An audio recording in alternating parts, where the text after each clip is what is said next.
Chevella road ప్రమాదంలో హృదయ విదారకమైనటువంటి దృశ్యాలు కనిపించాయి. మృతుల్లో ఒక్కొక్క కుటుంబానిది ఒక్కొక్క దీనగాథ. ఆసుపత్రికి వెళ్తుండగా తండ్రి చనిపోవడంతో, కొడుకు కళ్ళ ముందే ఆ తండ్రి చనిపోవడంతో కన్నీరు మున్నీరుగా వినిపిస్తా ఉన్నాడు.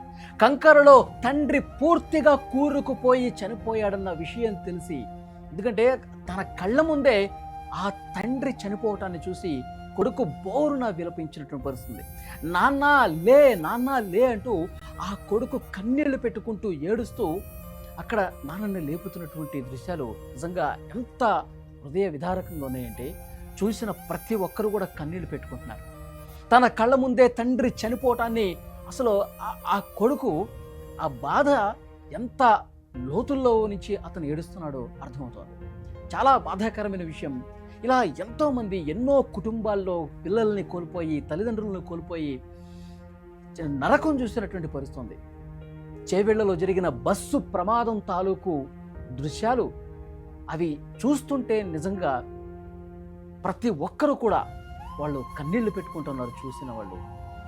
ఈ విషయాన్ని టీవీల్లో చూసి, ఫోన్లలో చూసినటువంటి ప్రజానీకం అందరూ కూడా అసలు ఏంటి ఇంత ఘోర ప్రమాదమా, బస్సుల్లో ప్రయాణిస్తే ఇంత దారుణంగా ప్రమాదం జరిగి చనిపోయే పరిస్థితి ఉంటుందా అని చెప్పి అందరూ ఈ వార్తని తమ ఫోన్లలో చూసి, టీవీల్లో చూసి నిజంగా చాలా అంటే చాలా బాధపడేటువంటి సందర్భం ఉంది. ఇక్కడ చూడండి, ఒక చిన్న పిల్లాడు అతను తన తండ్రితో పాటు వెళ్తూ ఉన్నాడండి ఆసుపత్రి కోసం అని చెప్పి.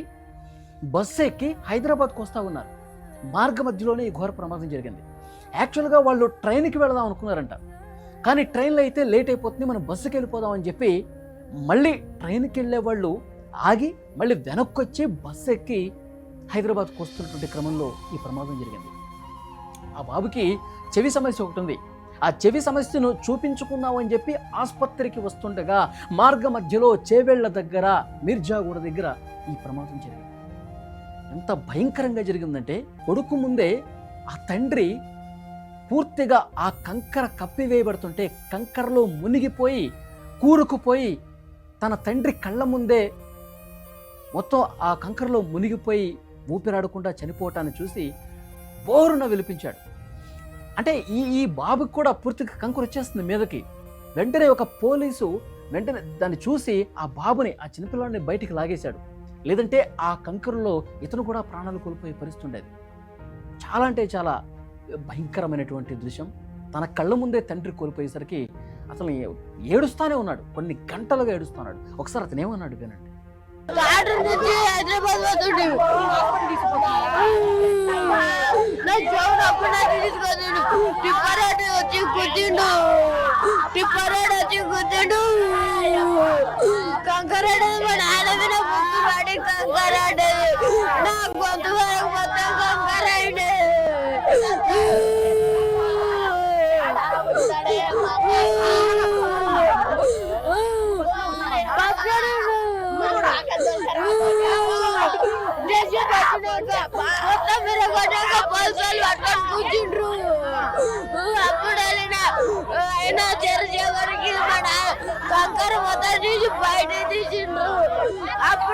చూశారుగా ఎంతగా రోధిస్తున్నాడు.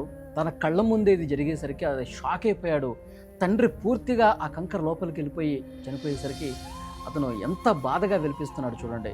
నాన్న వెళ్ళిపోయావా అని చెప్పి అతను ఏడ్చినటువంటి పరిస్థితి. అతను ఏడ్చి పూర్తిగా గొంతు కూడా తడారిపోయినటువంటి పరిస్థితి. ఆ కుటుంబ సభ్యులు అందరూ కూడా ఎంతగా రోధిస్తున్నారో మీరు చూశారు. ఒక్కో కుటుంబం పరిస్థితి ఇలాగే ఉందండి. ఒక కుటుంబంలో అయితే 3 అక్క చెల్లెళ్ళు. ఒక కుటుంబంలో తల్లిదండ్రులకి మొత్తం 5 పిల్లలు ఉన్నారు. అందులో పెద్దక్కకి మొన్న మధ్య వివాహం జరిగింది. 3 ఆడపిల్లలు, 3 అక్క చెల్లెళ్ళు కూడా హైదరాబాద్లో కోటిలో కాలేజీలో చదువుతూ ఉన్నారండి. కాలేజీకి వస్తున్న క్రమంలో ఈ ప్రమాదం జరిగింది. ఆ కుటుంబం మొత్తం కూడా 3 పిల్లల్ని కోల్పోయారు. 3 పిల్లల్ని కోల్పోయేసరికి ఆ కుటుంబం కూడా తీవ్రంగా రోధించిన పరిస్థితి. తర్వాత ఒక చిన్న పాప అండి, చిన్న పాపతో కూడా ఒక తల్లి పాప ఇద్దరు కూడా చనిపోయారు. ఇలా తమ బిడ్డల్ని కోల్పోయి, తమ తల్లిదండ్రులను కోల్పోయి ఎంత నరకం చూస్తున్నారు చూడండి. గుండె పగిలేలా రోధిస్తున్నటువంటి పరిస్థితి. ఇక్కడ కూడా ఆ బాలుడి కుటుంబ సభ్యులు కూడా, తల్లి కావచ్చు మిగతా కుటుంబ సభ్యులు కూడా ఎంతగా రోధిస్తున్నారు చూడండి. ఆ బాబు తల్లి కూడా మాట్లాడింది, ఒకసారి వినండి. నేను లేదమ్మా పత్తి గుంజుతుంటే చెవు ఒకటి చూపించుకొస్తా అంటానన్నాడమ్మా. చెవు హాస్పిటల్కి వస్తుండేనమ్మా. 10వ తరగతి డుమ్మాలు కొడతాడు అన్నట్లా హాస్పిటల్కి పోయి చూపించి తోలుతామని చేసిండేనమ్మా. ఉన్నాయమ్మా ఈ ఆడు ఉండదమ్మా. ఉన్నాయమ్మా అయిపోతావనమ్మా. బస్సులకు మొన్న పోయానమ్మా.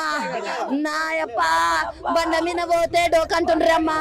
ఇప్పుడు బస్సులకు కూడా తల్లు ఉన్నాయమ్మా. ఇప్పుడు ఏం చిమ్మిన పోవాలి తల్లు.